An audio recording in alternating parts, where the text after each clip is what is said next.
የአሜሪካ ኢራን ጦርነት በበርካታ ሀገራት የአየር ክልል እንዲዘጋ በማድረጉ በዋናው ዓለም አቀፍ የበረራ ማዕከል ላይ ትልቅ ክፍተትን ፈጥሯል። ታዲያ ዋጋ ከፋዩ ማን ነው? ይኸውላችሁ ፍላይት ራዳር ብትከፍቱ ኢንዝ የሆነ ትራፊክ ታያላችሁ። ይህ መስመር ከ7 ቀን በፊት እንዲህ አልነበረም።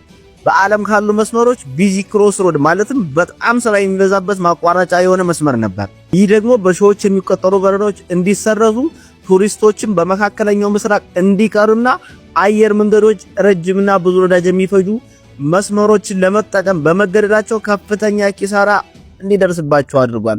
ይህ የዋጋ ጭማሪ ማን ላይ የሚያርፍ ይመስላችኋል?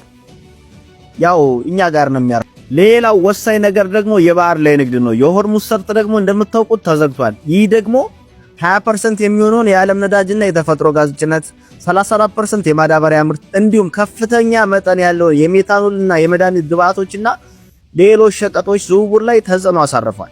ኢራን በሚያልፉ መርከቦች ላይ ጥቃት ለመሰንዘር በመዛቷ የነዳጅና የጋዝ ዋጋ በከፍተኛ ሁኔታ እንዲጨምርና የነዳጅ ዋጋ ለዓመታት ታይቶ በማይታወቅ ሁኔታ $120 በበርሜል ይደርሳል ተብሎ እንዲገመት አድርጎታል። ያው ይህ ማስተጓጎል እስካለ ድረስ ደግሞ ይህ ሁኔታ ይቀጥላል። እስከ መቼ ይቀጥላል? ፕሬዝዳንት ትራምፕ መልስ አላቸው። የአሜሪካ ጦርነቱ ከ4 እስከ 5 ሳምንታት ሊቆይ ይችላል እንደሚገምት ገልጿል። ነገር ግን የሚያስፈልገውን ሁሉ ለማድረግ ዝግጁ መሆናቸውንም አረጋግጠዋል። ግን በቶሎ ያልቃል ተብሎ የዛሬ 4 ዓመታትን ያስቆጠረው የዩክሬን ጦርነት እስካሁን አላለቀም። ተመልከቱ።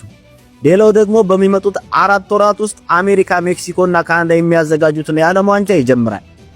ኢራን ከምታስተናግደው ሀገር ጋር ግጭት ውስጥ ከቆየች ተሳትፏ ምን ሊሆን ይችላል የሚለው ነው። ሌላው ደግሞ የእናንተ ሐሳብ አስተያየት ምንድነው? እስኪ ኮሜንት ላይ አስቀምጡልኝ።